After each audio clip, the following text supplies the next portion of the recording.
SC వర్గీకరణకు supreme court అనుకూలంగా తీర్పు ఇచ్చినందుకు హర్షం వ్యక్తం చేస్తూ నంద్యాల ఎంఆర్పీఎస్ ఆధ్వర్యంలో పట్టణంలో ఎంఆర్పీఎస్ వ్యవస్థాపక అధ్యక్షులు దండు వీరయ్య మాదిగ ఆధ్వర్యంలో విజయోత్సవ ర్యాలీ నిర్వహించారు. అనంతరం మున్సిపల్ టౌన్ హాల్ నందు నిర్వహించిన విజయోత్సవ సభ మరియు ఏపీ ఎంఆర్పీఎస్ 12వ వార్షికోత్సవం ఘనంగా నిర్వహించారు. ఈ కార్యక్రమంలో రజక సంఘం జాతీయ నాయకులు, టీడీపీ రాష్ట్ర కార్యదర్శి జిల్లల శ్రీరాములు, ఎంఆర్పీఎస్ రాష్ట్ర కార్యదర్శి డానియల్ మాదిగ, ఎంఆర్పీఎస్ నాయకులు నాగభూషణం, లక్ష్మీనారాయణ, పూలరాజు, లక్ష్మీకుమారి తదితరులు పాల్గొన్నారు.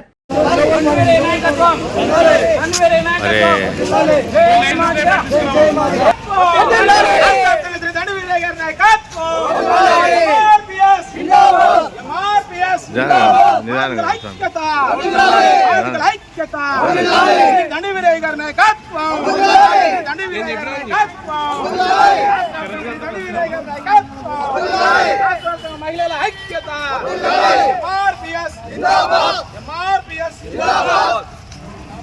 దండు వీరయ్య నాయకత్వం, దండు వీరయ్య నాయకత్వం, దండు వీరయ్య నాయకత్వం, దండు వీరయ్య నాయకత్వం.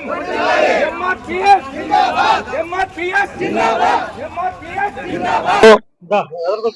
దళిత రత్న రాష్ట్ర అధ్యక్షుడు, ఎంఆర్పీఎస్ రాష్ట్ర మరి విరోచితంగా పోరాడి అన్ని సంఘాలను ఏకం చేసి ఈరోజు మరి దండు వీరయ్య గారికి మరియు ఎంఆర్పీఎస్ కమిటీ వారికి మరియు నాయకులకు, కార్యకర్తలకు, ప్రజా సంఘాల నాయకులకు, అన్ని కులాల ప్రజా సంఘాల నాయకులకు వాళ్ళు చేసిన పోరాటం వల్ల ఈరోజు మరి దళితులకు మరి ఎంఆర్పీఎస్ కు న్యాయం జరిగింది. కేంద్ర ప్రభుత్వము మోడీ గారు సుప్రీంకోర్టు ఇచ్చిన తీర్పు ప్రకారము ఈరోజు వాళ్లకు ఉద్యోగాల అవకాశాలు గాని మరి వాళ్ళ చట్ట ప్రకారము అంబేద్కర్ గారు దేవుడు ఆయన చేసిన 59 కులాలను ఎస్సీలో చేర్చాడు.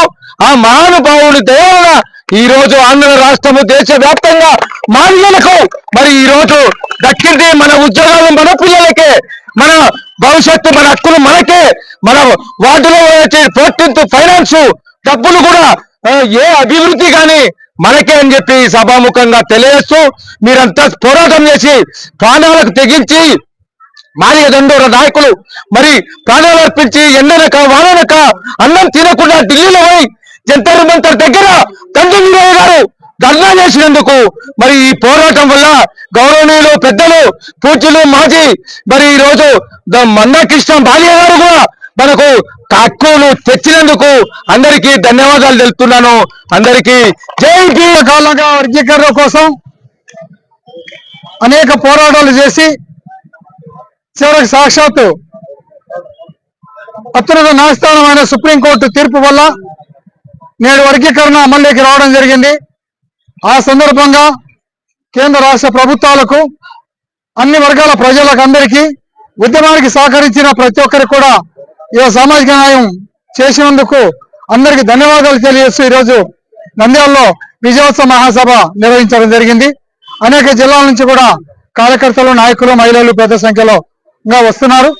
అయితే మరి సాధించుకున్న వర్గీకరణ అన్ని వర్గాల ప్రజలకు అందరికీ కూడా ప్రభుత్వము ఏ వర్గానికి కూడా అన్యాయం జరగకుండా అన్ని ఉద్యోగ అవకాశాలు కానీ, విద్యా అవకాశాలు కానీ సామాజిక న్యాయం చేయాలని చెప్పని ప్రభుత్వాన్ని కోరుతూ షెడ్యూల్ కులాల వర్గీకరణకు భవిష్యత్తులో న్యాయపరమైన అడ్డంకులు రాకుండా ప్రభుత్వం శాశ్వత పరిష్కారం చూపాల్సిందిగా మేము మనవి చేస్తున్నాం.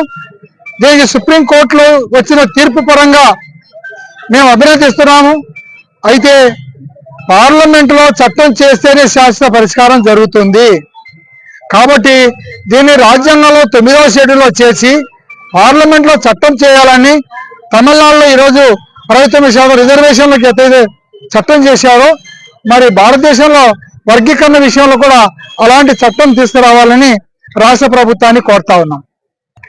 సహకరించినటువంటి అన్ని రాజకీయ పార్టీలను, అన్ని కుల సంఘాల నాయకులను, మేధావులను, పాత్రికేయ మిత్రులను, మీడియా సోదరులకు అందరికి కూడా ఈరోజు ప్రత్యేక ధన్యవాదాలు, అభినందనలు ఈ సమయంలో తెలియజేస్తా ఉన్నాను.